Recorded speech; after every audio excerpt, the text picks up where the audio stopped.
What's going on, world? You already know who it is. It's your boy, the real Kareem Rashed, your host of Clearing the Wreckage. And today I got a really great episode for you. I want you to just sit back, relax, and enjoy yourself. Let your mind be free and just walk with me on this journey, because this is a journey that we're taking together of clearing the wreckage. Yes, indeed. I want to thank you so much for being here today.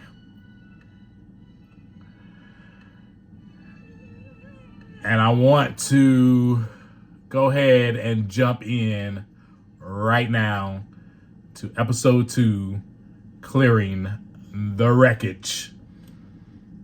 What's going on, world? What's going on, folks?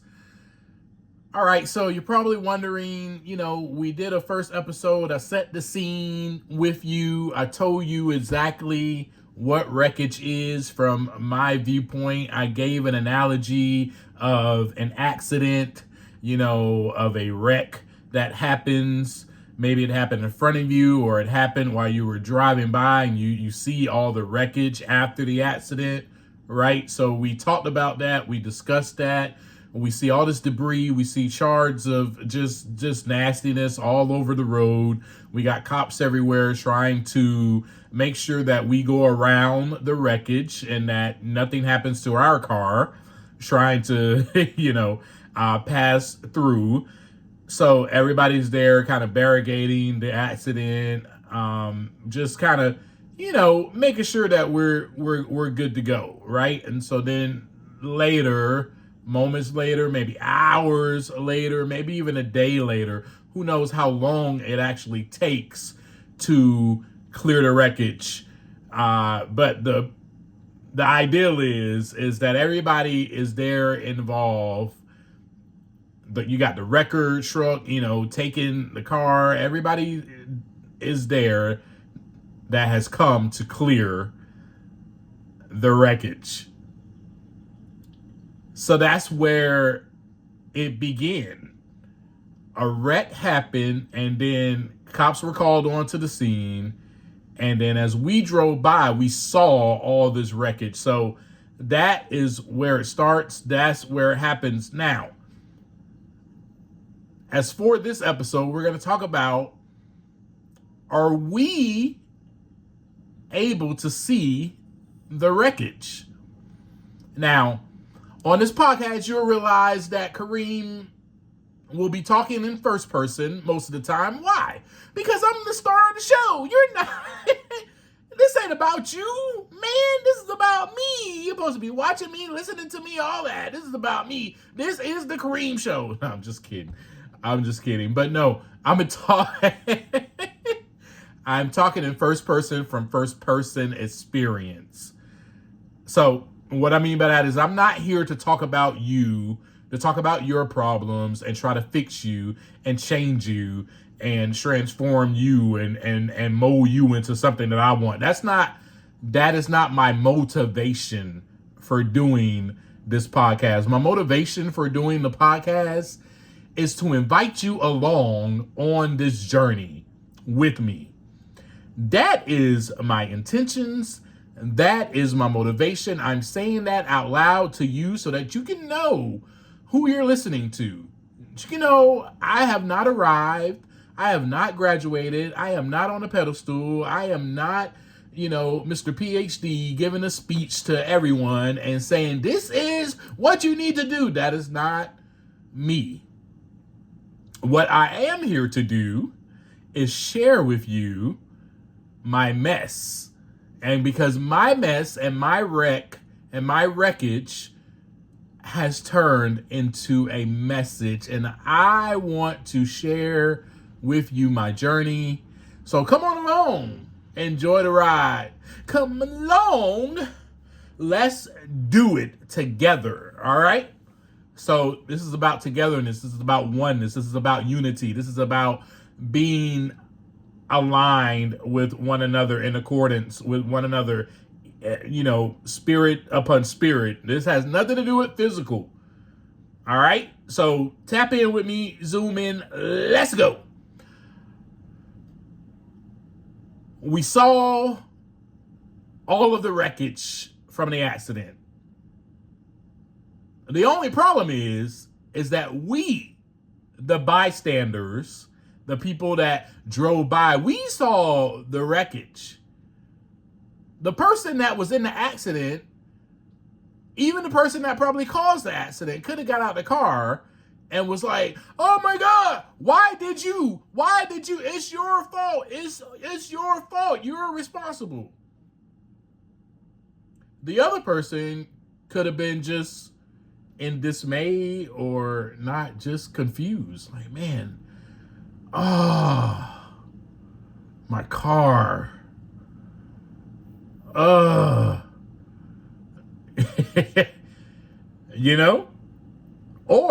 just stunned. May not even realize that all of this has happened until they get back home or they wake up in the hospital from a coma. Who knows really what's going to happen, after the accident? Who knows how bad the accident was? Who really knows? But the bystanders, what we see when we drive by, we see a bunch of wreckage and we go, oh my goodness. Pray that everybody is okay.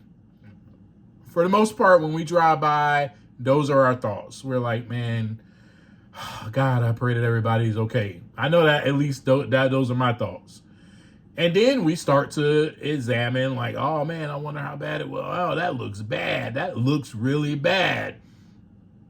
So that's all on the outside. We don't know what really happened on the inside with these people, unless the inside matched the outside. Like I said, with the person getting out the car, being frustrated, being upset, blaming the other person. Why did you? And then you can see that their insides are pretty wrecked up.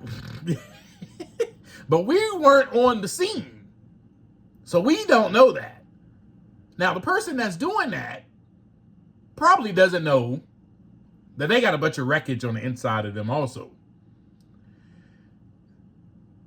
That is where we begin with this episode.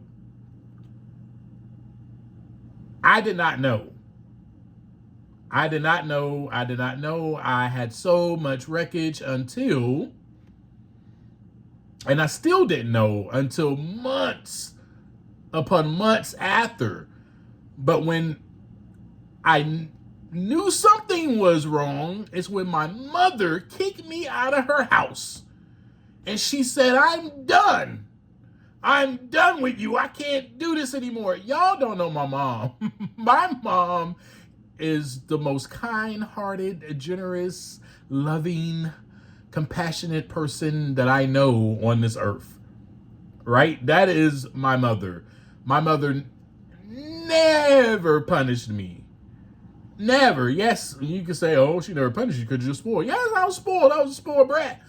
At the same time, though, it was her heart. She was very, very kind. So to have my mother kick me out of her home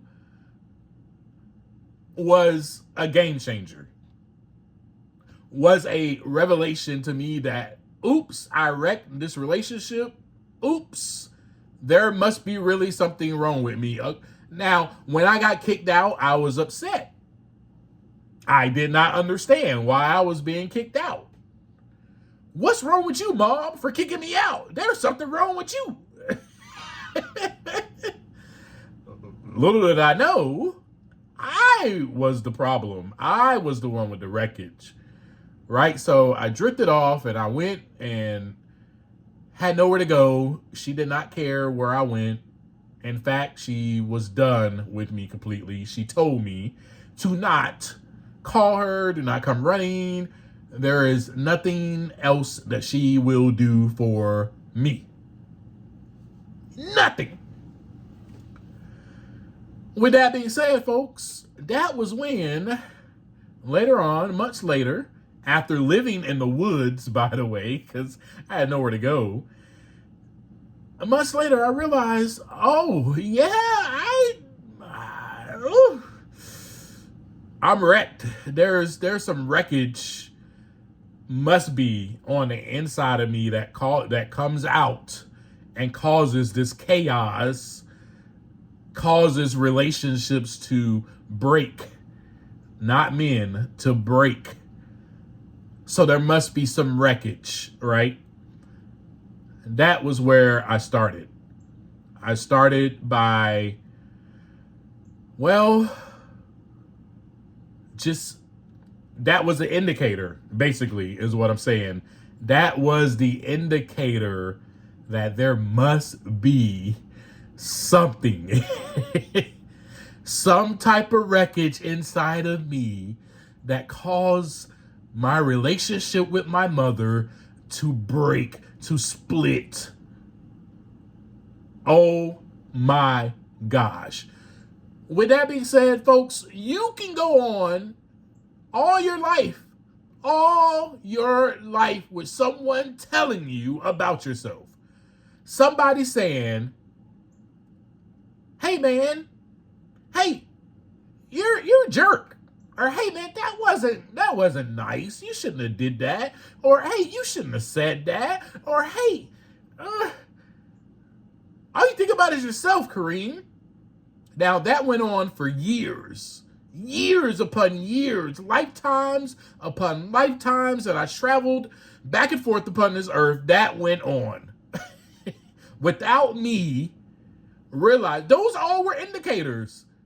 I did not take any of those signs or signals to to let the light bulb hit and go, oh. And there were people that left me. There were people that just didn't want anything to do with me. I wrecked up relationships with my bosses. I wrecked up any employment I had. I lost jobs. I lost homes. I couldn't live anywhere. I mean, I was a wreck. There was so much wreckage, but I did not take in or take heed to any of the signals and the indicators that, hey, Kareem, there's some wreckage here that needs to be cleared up, buddy. Let's go. Let's start clearing some wreckage. Instead, I just piled on more and more and more and more dirt, more and more just broken glass, metal, all types of scraps were just hanging upon me as I walked. There was so much weight. There was so much wreckage upon my flesh, and it was seeping into the insides faster than I knew it.